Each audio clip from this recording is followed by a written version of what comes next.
I mean, you know, she gives me inspiration, but it more comes in the form of, you know, like when we dance, she just presses up against me a little extra hard, you know. Me and Drake, nah. A little bit. No, we weren't. We never, no.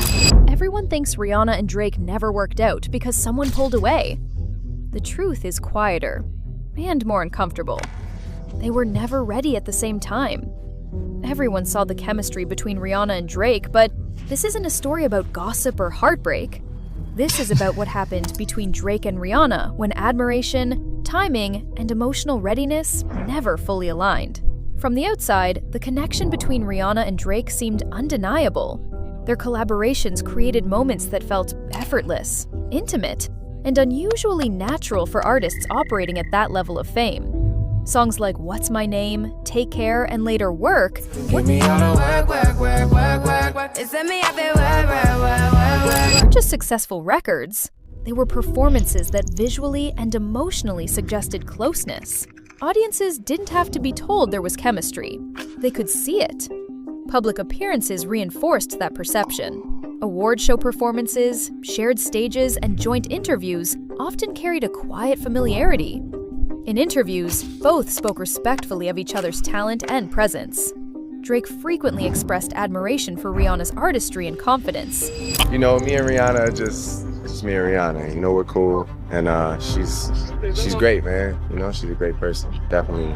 There's a lot of rumors about you seen kissing her and stuff like that. So I mean, you know, we've been in the same vicinity before. You know, not really. It's whatever. You know, we're young, just having fun and enjoying life. That's all. You and Rihanna are friends, and I know that. Just Yes. friends, only friends.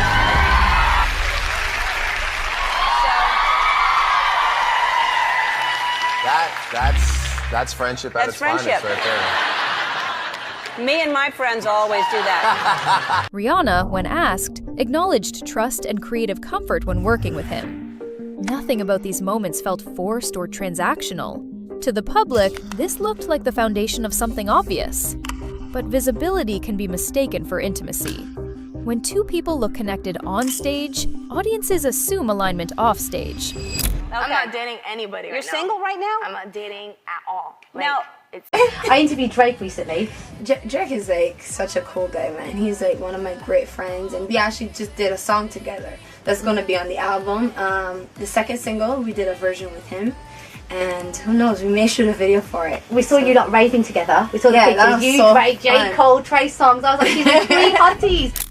Fans and media filled in emotional gaps with assumptions, interpreting performances as proof of a shared destination rather than shared moments. The public story began to form around what should happen, not what was actually happening. Over time, that external storyline became louder than the private one. By the time Drake publicly declared his feelings at the 2016 VMAs, the imbalance had already formed. She's someone I've been in love with since I was 22 years old.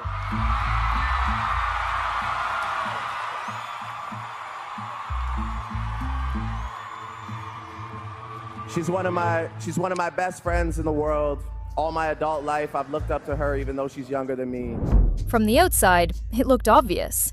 Internally, it wasn't. At the core of why the Drake and Rihanna relationship never solidified is emotional readiness that moved on different clocks.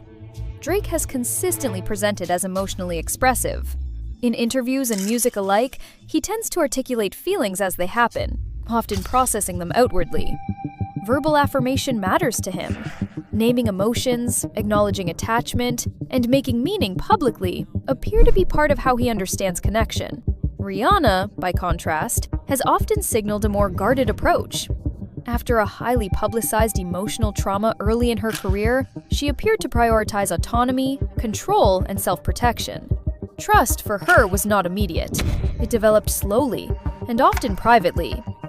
Rather than verbalizing emotion in real time, she seemed to assess it internally first, deciding later whether it belonged in the open. Neither approach is healthier or more correct. They are simply different.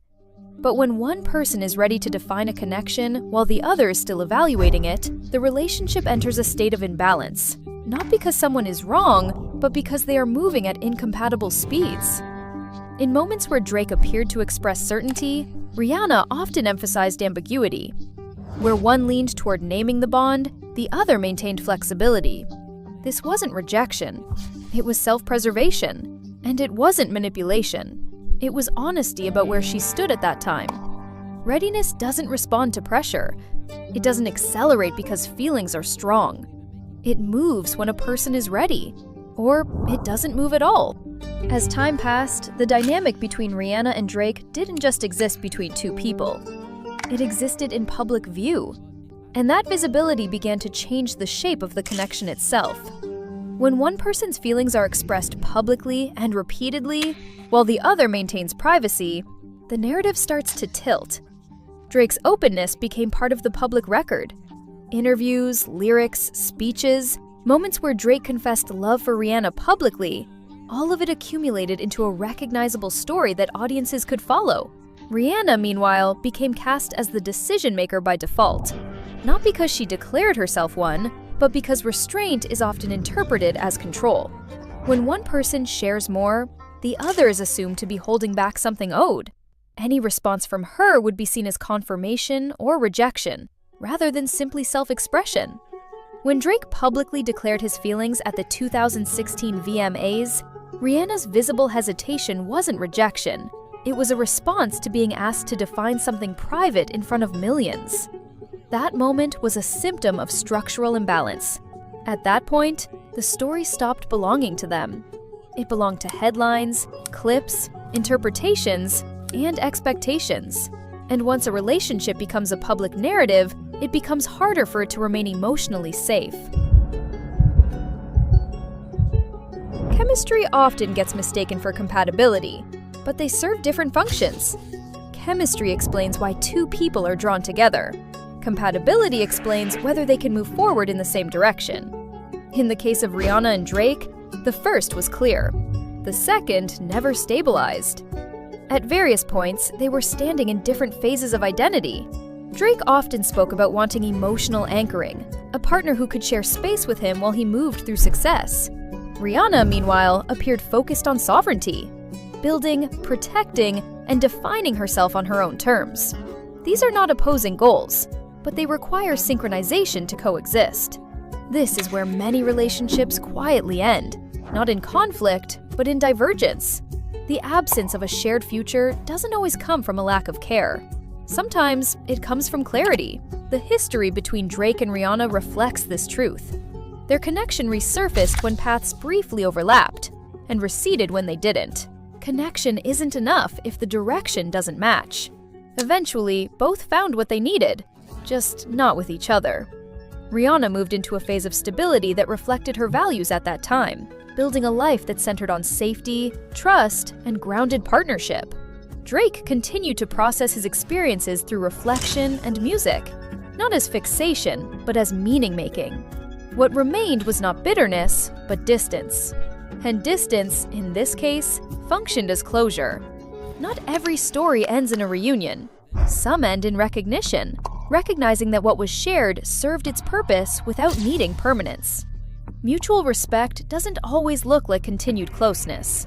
Sometimes it looks like letting the connection remain intact by not forcing it into a shape it was never meant to hold. Rihanna and Drake's story isn't about failure, but about understanding that wanting the same thing at different times means it was never really the same thing at all. If this reframes how you see relationships and timing, let me know in the comments. You're not alone, and you're not wrong.